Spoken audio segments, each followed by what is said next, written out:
The train arrived at Ravenwood station just after dusk. The platform was empty except for one man, Julian Ward, a crime novelist struggling with writer's block. He stepped down from the carriage, coat collar pulled high against the cold wind. The air smelled of iron and rain. The station clock read 7:06 p.m. though the minute hand trembled slightly, refusing to settle. Julian had come here on invitation. The letter had been handwritten in elegant script. Mr. Ward, your insights into crime and motive have fascinated me. I would be honored if you joined me at Ravenwood Manor this weekend. You may find inspiration here, and perhaps, truth. H.R.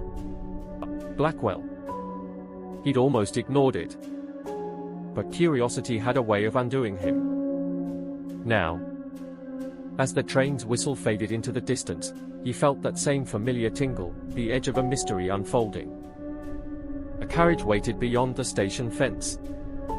The driver, tall and silent, tipped his hat and loaded Julian's bag without a word. The road wound uphill through forest, branches clawing at the fog.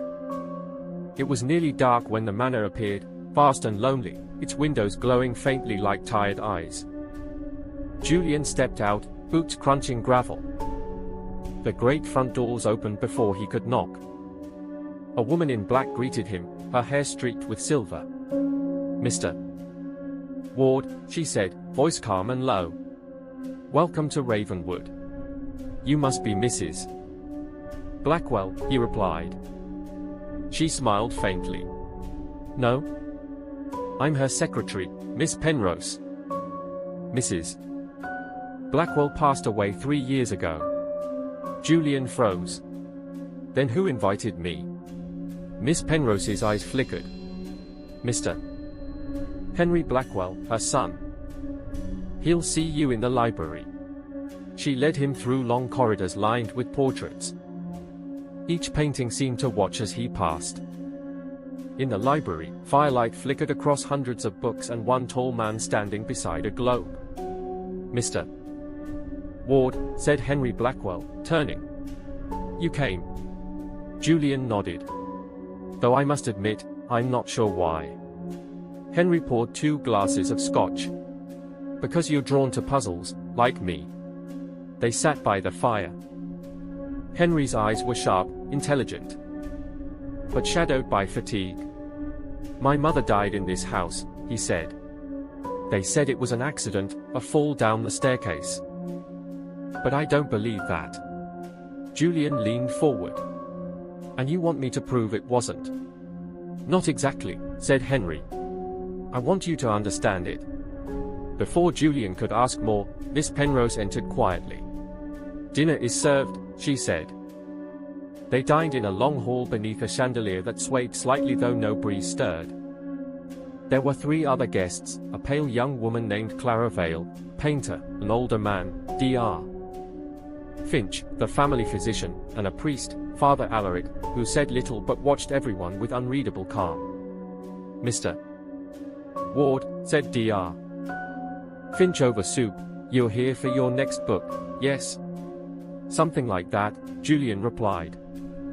Father Alaric smiled faintly. Careful, then. Stories written in Ravenwood tend to write themselves.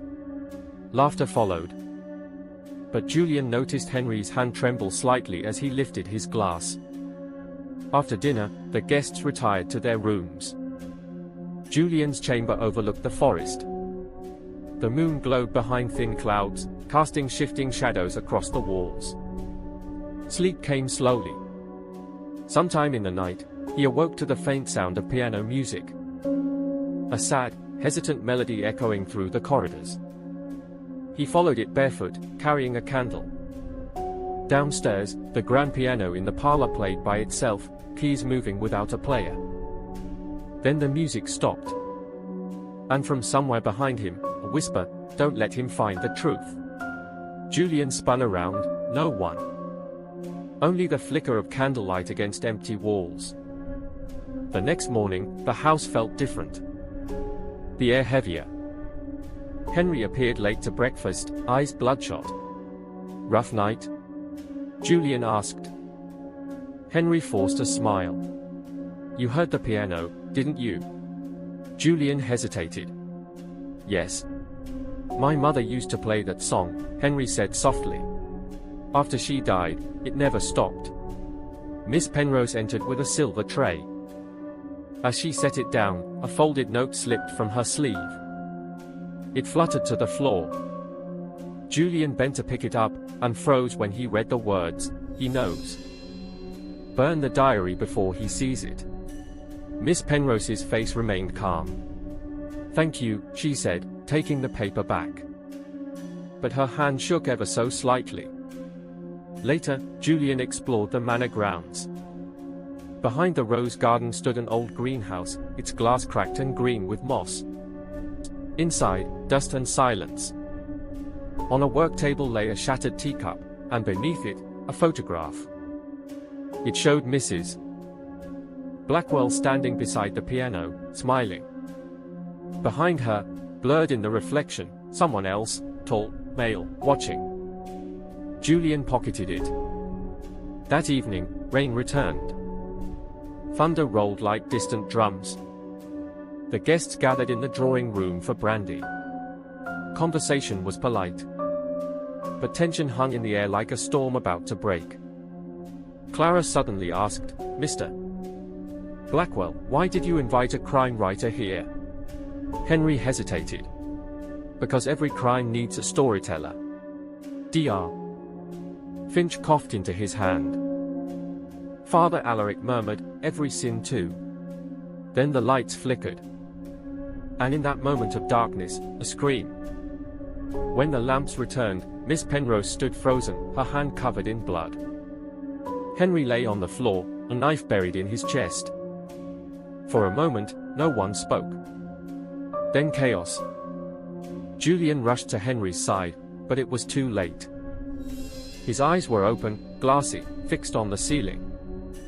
Clara sobbed. Father Alaric whispered a prayer. Dr. Finch examined the wound, grim-faced. "It was quick," he said. "Precise." Julian turned to Miss Penrose. She was trembling. I don't know how, he fell against me." Her voice cracked. The knife handle gleamed faintly. "Everyone stay here," Julian said. "No one leaves." His mind raced, a murder in a locked house, a secret buried in its walls. Somewhere, the piano began playing again. They moved Henry's body to the study. Father Alaric covered him with a cloth. Julian stood at the window, staring out at the storm.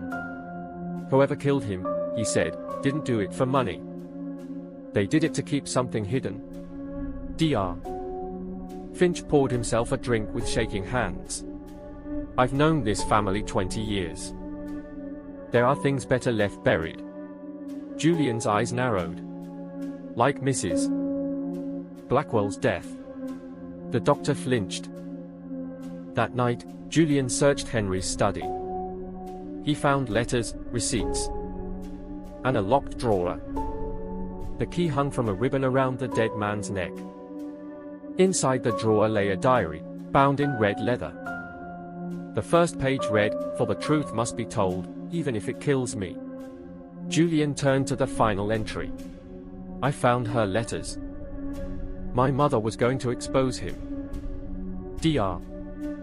Finch, the man she trusted most. She knew too much. Julian stared at the words until his vision blurred. The piano began playing again, faster this time, almost frantic. He ran downstairs. The others were gathered in the parlor, pale and tense. The piano keys moved on their own. Dr. Finch stood frozen. "It's her," he whispered. Father Alaric made the sign of the cross. Clara sobbed quietly. Miss Penrose whispered, "She's angry." The chandelier above them shuddered, then fell. Julian dove forward, pulling Clara aside as crystal shattered across the floor. Dr. Finch wasn't so lucky, the chain struck his shoulder, knocking him down. When Julian reached him, the doctor was gasping. His coat had torn open, revealing a pocket full of letters, old and brittle. Julian pulled one free.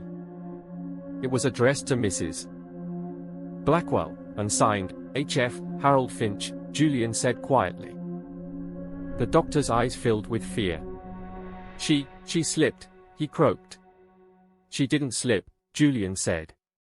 You pushed her. The doctor's breath rattled. The piano stopped. Somewhere, the door slammed. When they looked again, Miss Penrose was gone.